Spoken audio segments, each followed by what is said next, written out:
তো একটু আগে যে আমি একটা প্রোগ্রাম লিখেছিলাম যে হ্যাঁ এ ই আই ও ইউ এগুলা হলে হচ্ছে ভাওয়েল, তাহলে এখন এটাকে আমি আরেকটু এক সুন্দর করে কিভাবে লিখতে পারি? আমি এখন একটা ইফ ব্যবহার করেই এটা লিখতে পারি। চলো আমরা তাহলে একটা ইফ ব্যবহার করে কি লিখবো, আমি বাকি ইফগুলো মুছে দিলাম। যে যদি ক্যারেক্টারটা এ হয় অথবা ই হয় অথবা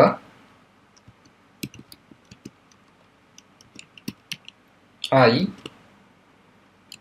অথবা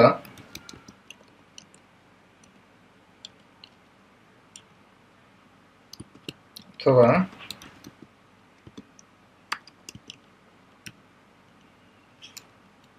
তাহলে ভাওয়েল।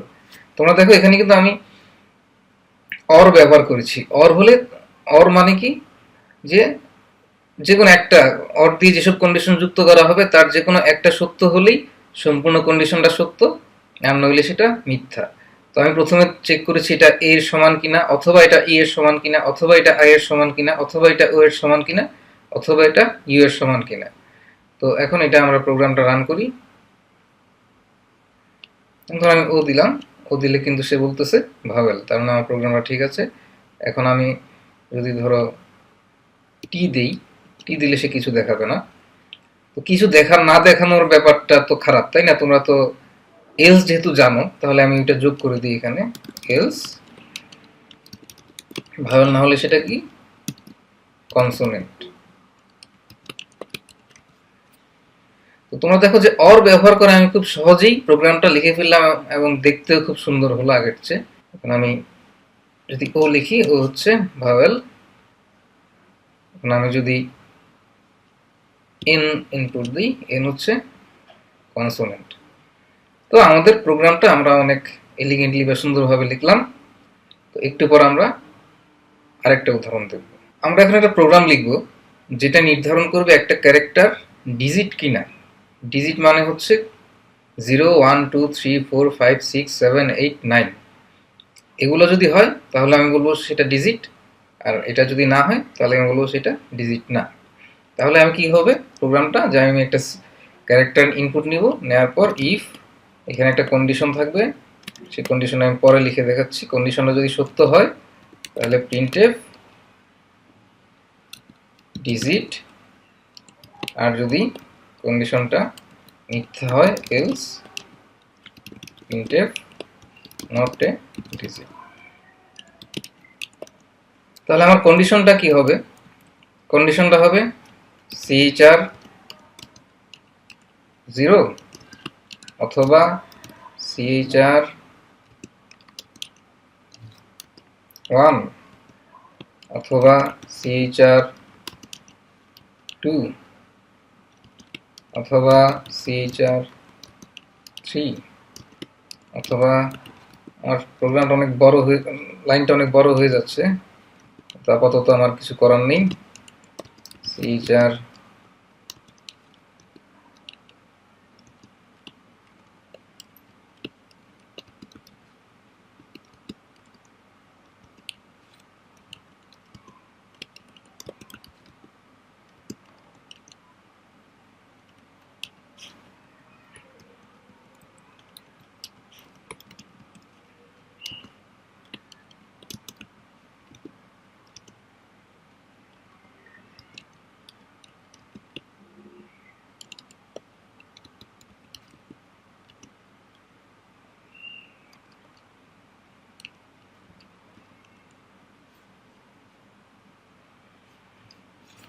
এখন দেখো আমি পরীক্ষা করছি CHR কি 0 যে অক্ষরটা সেটার সমান, অথবা CHR কি 1 এর সমান, অথবা 2 এর সমান, অথবা 3 এর সমান, অথবা 4 এর সমান, অথবা 5 কিংবা এইভাবে 9 পর্যন্ত আমি চেক করছি। এবং যে কোনো একটাই যদি সত্য হয় তখন সে বলবে এটা ডিজিট, আর যদি একটাও সত্য না হয় তখন সেটা এলস এর মধ্যে চলে আসবে, এসে বলবে যে এটা ডিজিট না। তাহলে চলো আমরা আমাদের প্রোগ্রামটা রান করি। যেমন ধরো পি নট এ ডিজিট, তার মানে পি একটা ডিজিট না। আবার আমরা রান করি, ধরো 7, 7 হচ্ছে একটা ডিজিট। তো এখানে আমি অর ব্যবহার করেছি, নইলে আমার 10টা ইফ লেখা লাগতো। এবং তোমরা যারা এন্ড মনে আছে তোমাদের, এখন তোমার মাথায় চলে আসবে যে এটা কি আরেকটু সহজে করা যায়।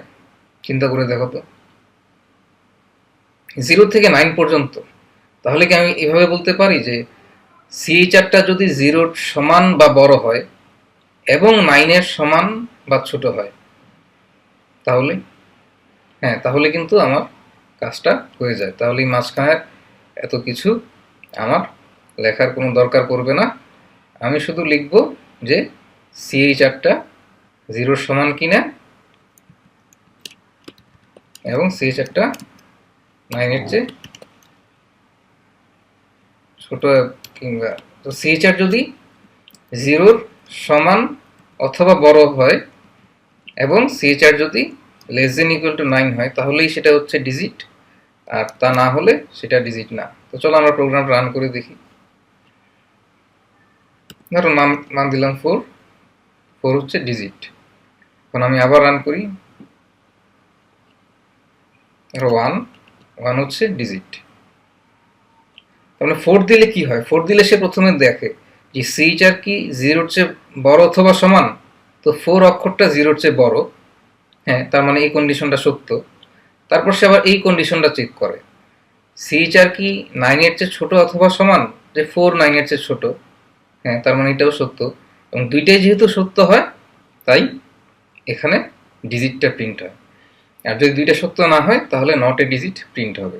যেমন ধরো আমি দিলাম এক্স, এক্স এর ক্ষেত্রে এখানে কি প্রিন্ট হচ্ছে? Not a digit. কারণটা কি? প্রথমে দেখতেছে এক্স কি শূন্য অক্ষরটার চেয়ে বড় অথবা সমান। এক্স কিন্তু শূন্যর চেয়ে বড়, যে আজকে কোডে থাকে প্রত্যেকটার জন্য একটা নির্দিষ্ট ভ্যালু থাকে, তো সেই ভ্যালুতে এক্স শূন্যের চেয়ে বড়, কারণ এই কন্ডিশনটা সত্য। এক্স কি 9-এর চেয়ে ছোট বা সমান? না, এক্স কিন্তু 9-এর চেয়েও বড়, তো সেজন্য এই কন্ডিশনটা মিথ্যা। তাহলে এই দুইটা অ্যান্ড করলে যেটা হলো সেটা হচ্ছে মিথ্যা, কারণ অ্যান্ড থাকলে তখনই সত্য হবে যখন সবগুলো কন্ডিশনই সত্য হবে, এটাও সত্য হবে এটাও সত্য হবে, তখনই সত্য। যেহেতু যখন একটা মিথ্যা হয়ে গেল, তাহলে আমার এটা প্রিন্ট করবে কি? Not a digit.